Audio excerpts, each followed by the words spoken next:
So first of all, hi everyone. It's good to see you. I hope you guys are all staying safe.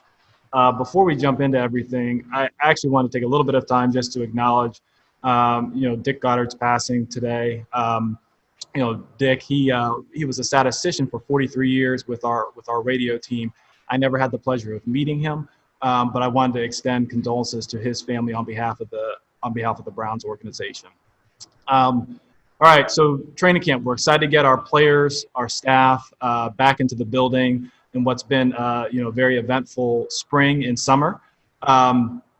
We're very thankful for all the work that Joe Sheehan, our Senior VP of Player Health and Wellness, Mike Nicholas, who heads HR, and our facilities team, Matt Strodick and Chris Cole, all the things that they have done over the past few months to make our facility as safe as possible for the return, of our players during this time. They've done a phenomenal job of really increasing the player footprint, within the facilities to create an environment that's conducive to keeping them, their families, our coaches, and our support staff healthy.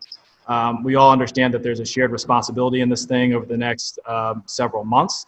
As we enter obviously training camp in the season, and we're excited to attack that challenge. But also want to just kind of acknowledge everything that Kevin has done to lead our coaches and staff. The coaching staff has been phenomenal through the virtual off-season programming into the summer, and then obviously into these early days of training camp. We're just excited to have our guys back on campus, so to speak. It's been a long time coming, and we're looking forward to getting to work. So with that, I'll open it up with questions. Thank you, AB. Our first question is going to come from Tom Withers. Tom, go ahead. Andrew, thanks for the time. Hope you're doing well. Hey, so we saw the news on Andrew Billings today, and I was just curious, are there any other Browns players at this point planning to opt out? I know you guys have 3 right now. Yeah, so Tom, the players have until Thursday afternoon really to make that decision, and for all of those guys, it's deeply personal and an individual choice. We'll know at that time if there are more guys, but suffice it to say, organizationally, we support all those guys. We understand that it's a difficult decision, and again, it's very, very personal. But we support the 3 guys who have opted out so far, and look forward to them being back with the team next year. And I know on the players that do opt out, you're going to get some salary cap relief. I know that you guys have quite a bit of space, but how much does that help, just in general terms, in allowing teams then to sign other players? Yeah, so I think part of it is when the player opts out, their contract will toll. So, even though there may be some relief this year, it does apply into the following season. So, I guess it's more a little bit of shifting the accounting, so to speak. So, really, the 2 years we plan in conjunction with one another. But again, it does allow us a little bit of flexibility this year. So, thank you. Thank you, Tom. Our next question is going to come from Mary Kay Cabot. Hey, Andrew. Just wondering about, the guys that have tested positive so far for COVID or have been put on the reserve COVID list. How is that going? How, are you guys, reasonably happy that you have had a pretty small number of those guys? And how do you feel like just, the whole process of that is going so far? Good question, Mary Kay. We're very pleased with how the process has gone so far. I think it's a credit to the league, it's a credit to the PA, it's a credit to our medical staff and the bioreference lab that's conducting all the testing for us. But I think it's all gone very, very smoothly. Obviously this is something for all 32 teams where we learn more every day and really every week. But I think we've done a really nice job here of creating an environment that can be as safe as possible for our players and staff. And do you feel like does that give you hope that you'll be able to proceed with your training camp and get the season underway? I do. I think that between the league, the PA, and then really what we've done here, we're doing everything we can to give ourselves the best chance possible to have a very successful season, and most importantly, keep players, coaches, support staff, and their families safe. Thank you. Excellent. Thank you, Mary Kay. Daryl Ryder, your line is open. Daryl, I can't quite hear you, bud. Sorry, Daryl. It said you were unmuted. Let's try that again. You can try to unmute on your side. Take two. How's that? Perfect. Go ahead, Daryl. Andrew, some players have expressed concerns about playing through this, Odell being among them, but obviously he's participating and playing. From your perspective, having some sort of interaction virtually or otherwise, what do you think has maybe changed some minds or maybe made those players feel more comfortable now about playing than maybe a month ago? Yeah, I think the feedback, Daryl, has been largely positive. And I think it's tough until you get in some of these NFL buildings. It's tough until you see, how stringent, how strict and detailed the protocols are, not just within the facilities, but for things that would come down the line, whether it's, travels, hotels, busing, you name it. And that's kind of hard to visualize in, call it April, May, early June. And again, it really is a credit to the league, the PA, the individual clubs in terms of how much work I would say even the doctors, I would, forgive me for forgetting to mention those guys off the top, but everything that's been put into this to give ourselves the best chance to have a successful season. There's been a ton of thought, a ton of detail, a ton of work put into it. So we're all very, very grateful for a number of individuals who've done that. And what are you able to do as far as roster manipulation right now? Obviously, you're having to make some roster moves because of opt-outs, the COVID list, et cetera. I know you were limited in the offseason here, but now what are you allowed or able to do as far as maybe fill in some holes that might pop up?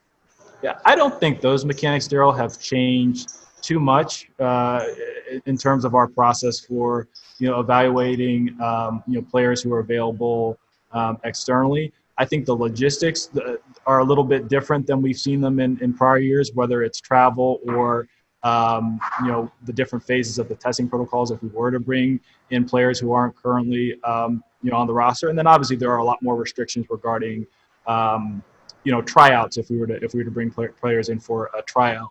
But on the whole, it's not such that it fundamentally changes the operation. It may slow down a few aspects of it, but we're still able to do our jobs within the personnel department to look to upgrade the roster. Appreciate the question, Daryl. Scott Petrick, you're up. Hey, Andrew. I was curious, with Garrett Gilbert going on the list yesterday after he had been in the building for a little while, you guys then take extra precaution, and is there worry about him having been around Baker, which I assume he was? Okay. Yeah, no, it's a good question, Scott. And I'll, again, give credit to Kevin and our medical staff in terms of how thoughtful they've been in terms of the planning, specifically during this, critical first 14 days as we form our bubble, so to speak.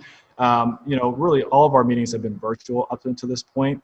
And with the facility redesign, when our guys really do come back into the buildings for meetings and various activities, everything is really, really well spaced out. Everything is really, really well done to make sure that guys are socially distanced, safe, and we would prevent, really, really any issues inside the facilities. And I saw that the Saints were doing some kind of bubble in a hotel. Have you guys given that any consideration? Is that something you would think about doing? Scott, I didn't see the report or what they're doing, so I can't comment on it, unfortunately. Thanks. All right, Zach Jackson, you have our next question. Hi, Andrew. Just wanted to ask you, scouting in the summer, no preseason games for guys. And did you have a specific directive for your scouts as far as if there's no college football or if 30 top players opt out of college football this coming season?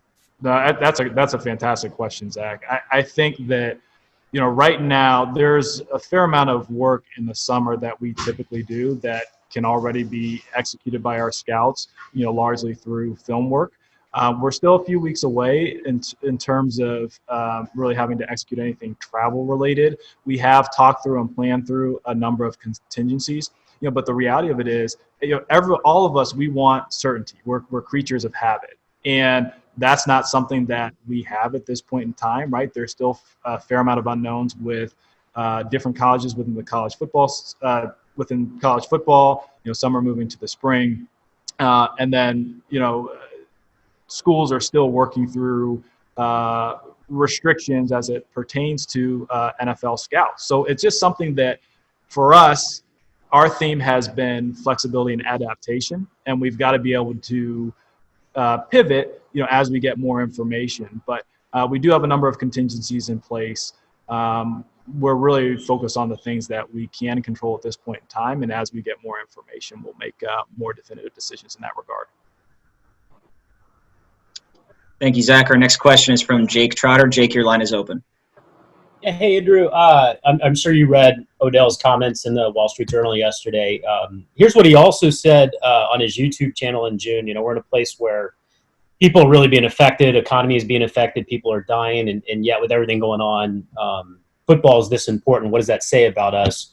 What are your thoughts on the things that he said about life as it relates to football? And have you had any conversations with him since he's gotten to camp about how you guys are going to proceed forward, given the concern that he's expressed multiple times this summer? Yeah, so it's a good question, Jake. Having a player of Odell's stature on the roster, obviously he generates a lot of attention, and Odell's very mindful that he has to be conscientious with his words. That being said, that we've had plenty of dialogue and conversation with Odell, not only just through the summer, but certainly as he's returned to Cleveland, and that's been a positive thing. We feel really good about everything that the league and the PA have agreed upon, and everything that we've done in Cleveland. And I would say, in terms of Odell, he's returned and really been focused on working hard. He's been very engaged in everything that we've done in the classroom, and he's really focused on having a great year. So. Thank you, Jake. Nate Ulrich, you're up. If you could unmute on your side, please. Go ahead, Nate. Hey, Andrew. Good to see you. With today's news that Billings has opted out, I'm just wondering how you view that affecting your defensive line outlook. And I know that rotation on the interior was important for you to bolster in the offseason. Yeah. So, Nate, before I even answer your question, I actually just wanted to, I saw your Instagram post and just wanted to say, thank you for being a part of really our Be the Solution campaign. I thought your reflection was outstanding. So I just wanted to thank you for that first. In terms of Andrew, look, we believe in having depth along the defensive line. We think that we have a number of guys who are really talented players. We've added a number of course, of the spring. And it really is going to be a next man up mentality. It's no different than if you're dealing with an injury in season. We have some younger players that will push for more playing time. So we're excited about that. We're excited about the guys that we have internally. Hate to lose Andrew, but certainly understand and are 100% supportive of his decision. Thank you, Nate. Dan Lobby, you're up. Hey, Andrew. I actually wanted to ask you about that Be the Solution campaign and kind of the response you've seen from it and your thoughts on it. And then also, now that you have players back in the building, have there been any discussions about next steps and sort of how you might help facilitate players who want to get involved in that or fight social injustices in some other way? Yeah, the response has really been fantastic, within the Cleveland community and then certainly organizationally. The topic of social justice has been something that has been a pretty consistent theme really since the spring. That's a credit to the organization. It's a credit to Kevin. It's a credit to our guys. It's something that we've talked about multiple times since training camp has begun. And we feel really good about where we are as an organization, some of the things that we're talking about to continue to do, with our players, with our staff, with our coaches. So it's something that's really been at the forefront of our minds, even as we've entered camp. Thanks. Thank you, Dan. Marla Ridnour, you have our next question. If you can unmute from your end, we'll be all set. How you doing, Andrew? This is kind of off the wall, but I'm thinking about this because, like, baseball players can't shower at the stadium. I mean, are you guys having to do some really weird things once the on-field practices start? I mean, I didn't know if you could give me any example. Marla, just so I'm answering the question correctly, is this specifically in terms of practices in 2 weeks, or is this more in terms of facilities? Well, I know you're social distancing during the meetings and you're doing virtual and all that. But I guess I'm more concerned about what's going to happen when August 14th rolls around, and how are you going to, are you going to have like people can't take a shower until 5 o'clock, like a schedule, you know what I mean? Like, just how do you ensure the safety once the practices begin? Yeah, so I think there may be a couple of things. So number one, to specifically let's call it the issue of physical distancing over the course of the day as guys get into the more physical portions of camp. Again, it's really hats off to our facilities team in terms of the extra space that they've created for some of those daily activities, whether it's locker rooms, shower facilities, meal facilities, you name it. I think the second piece is really just honestly scheduling. The scheduling for this training camp and what Kevin has done in that regard has really been remarkable, because it's not the same. It's just not the same. Can't be the same as your typical NFL training camp in terms of how you manage people not only in and out of the building, but at certain areas of the building. So like, to your point, Marla, like, lunch looks different. Usually it's like, okay, hey, you get off the practice field or you get out of meetings, you go to lunch, all the guys go to the cafeteria. That's not something that is, feasible in the current environment. So even something like that, has to be scheduled to a T. And I will tell you that, our head coach, he's super detailed, super organized, and leaves no stone unturned in that regard. I'm sure there are going to be things that, we're going to continue to learn as we go through this thing, but I think we have a really good plan in place, once the guys hit the practice field. One more quick thing. You mentioned that flexibility and adaptability is key in regards to another thing, but have you been impressed just with like your creativity and that, like you mentioned with Kevin, across the board in the organization on how you're adapting? Marla, for sure. And necessity breeding ingenuity or creativity. I can't quite remember what the exact quote is, but that true words have not been spoken. And I think that's something that we've seen and been very, very proud of organizationally over the past 5 or 6 months. Thank you. Thank you, Marla. Our next question will go back to Mary Kay. Mary Kay. Hey, Andrew, can you address the sort of situation with David Njoku, first asking to be traded and then reversing field in this past couple of days? Maybe take us through what sort of happened. I know you had dialogue with David. How did you get to this point where he wants to be here? No, it's a good question, Mary Kay. I won't go into necessarily the specifics of the conversation that I had, with David. But what I can tell you with David, really even since the spring and definitely since we've been back, he's been very engaged with, our coaching staff, our performance staff. He's shown up in terrific shape. I do think that there's an element of kind of getting back around with your teammates, your coaches, the excitement of training camp. We've been very consistent that we think David can be a big part of where we're trying to go as a team this year, and that we think that he has an important role to play, for this roster and for this team. So, we're looking forward to working with David, and think that he can have a fantastic year. Were you surprised he asked to be traded in the first place? Yeah, no, I'll be honest. Yeah, a little bit, Mary Kay, and I guess you learn not to be surprised about anything. But he communicated well through it. He worked through it professionally. We had good communication with his representation.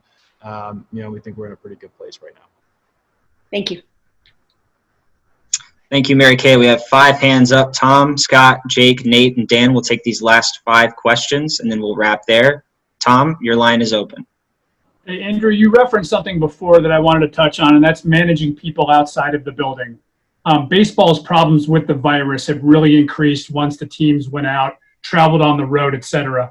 I know the players are going to there could be fines if they behave in certain ways. Is the team doing anything more, though, Andrew, in terms of like a code of conduct or anything more to just reinforce those social behaviors that could be really risky right now? Yeah, I think what we've talked a lot about and what Kevin has really emphasized really on a daily basis is the concept of shared responsibility. That, this year more than any other, we're not only responsible for our actions and our behaviors in the building, but as you mentioned, when we're away from the facilities. And the consequences of our actions and behaviors is not just our players, right? It's our support staff, our coaching staff, front office, everybody who's in this bubble throughout the year. And what we do can impact, not just the people in the building, but, players, coaches, staff, family as well. And so taking that seriously and understanding that that's something that we're going to have to be focused on every day. I think Kevin's done a really nice job of consistently reiterating that message on a daily basis. Thank you, Tom. Scott, Patrick, you could unmute your line, please. Hey, Andrew. I was wondering about the evaluation of the roster, no preseason, and even limited practices. How different will that be? So it'll be a little bit different on the pro side, but I think we'll have plenty of opportunity to evaluate our own roster. I mean, we'll have plenty of practices. I know we're starting a little bit later than normal, but we'll have plenty of practices to see all of our veterans, see all our bubble guys, see all of our young guys. You think about it in a normal year, it is nice to have those preseason games, but really the majority of the evaluation process does come throughout those daily practices. I think probably where the biggest challenge comes is as you evaluate, other rosters, externally. Now we still do have plenty of information from, whether it's veterans across the league, their pro career, or younger players in terms of their college career. It's always nice to have those, call it 80 to 100 snaps during the preseason. But I feel confident that we'll be able to navigate that really well once we get closer to the cut down date. Do you think you'll lean toward keeping maybe more veterans than rookies, just given the different offseason program in its entirety?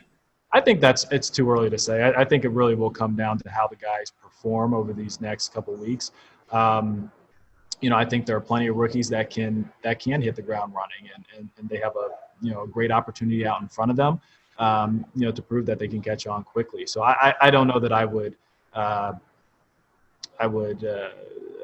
suggest that our roster is going to be more veteran heavy this year because of the circumstances. Thanks.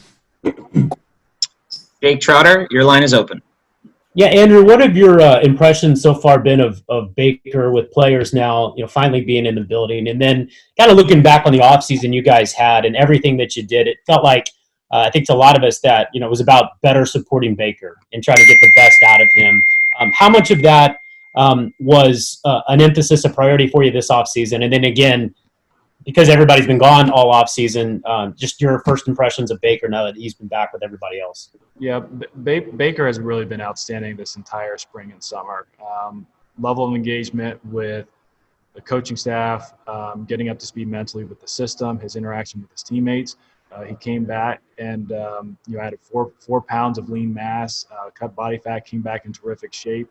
I know he's really excited about the upcoming season, and he's done a really, really nice job of what I would call like almost creating community, really bringing guys together, as difficult as that can be, as everybody's really been trying to function virtually.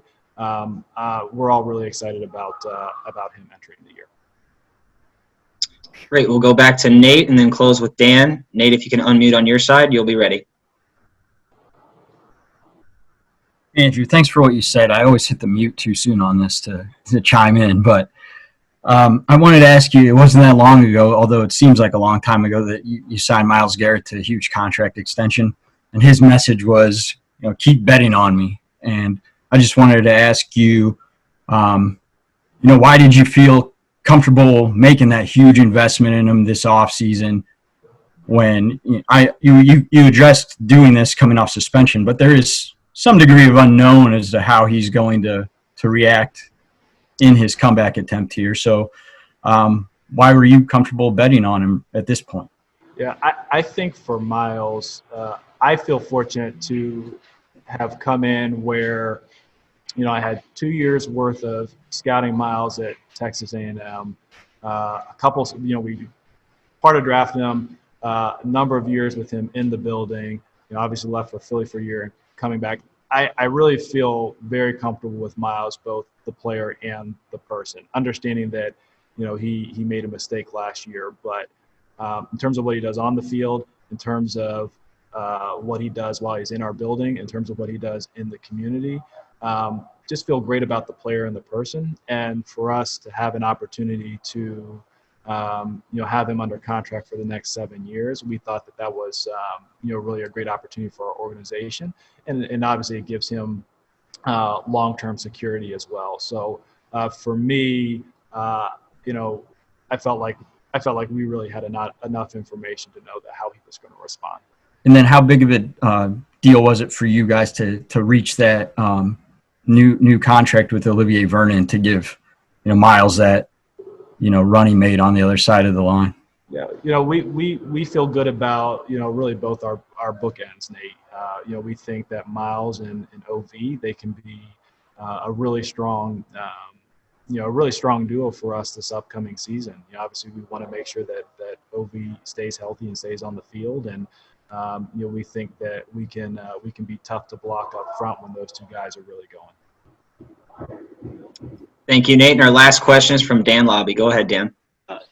Yeah, we had a chance to talk to Kwesi during the spring, and he said that he kind of just introduced himself to you one day on an elevator. I think it was at the Combine, maybe. Do you remember when you first kind of met him, and what did you see in him to want to bring him on and give him such a prominent role in the organization?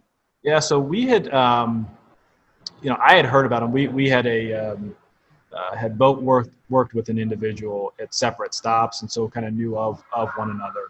And we were both actually headed up to the suites for one of the workouts, and it was like in the downstairs elevator bank heading up to the suites, and he just introduced himself. And from there, we just kind of struck up a conversation. And really from that point, we kept in touch. We would talk ball, we would talk, personal life talk, organizational philosophy. And then when I left to go to Philly, with his family out in that area, whenever he would travel back, we would spend time together. And so it was really just kind of that building that relationship over time, and understanding that you had just kind of shared values, whether it's from a personal standpoint or a football standpoint. And then having the opportunity to bring him here, it really kind of felt like a no-brainer.